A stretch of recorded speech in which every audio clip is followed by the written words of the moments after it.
Hey guys, this is my MWA1 revision. My draft that I first uploaded is on my portfolio page as well as the final.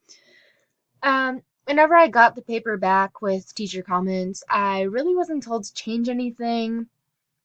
She mentioned how I didn't really have a set audience. Like, I never really specified who I was talking to. But most importantly, I really didn't have a good reflection, and that was all that she kind of really told me to work on. So here, that's all that I did for my revision. I didn't make a slide for it. I just talked about it here on the citations page. I just kind of stated my side on the argument and where I stood exactly, and that was kind of all that I did for my revision. There was nothing else for me to change.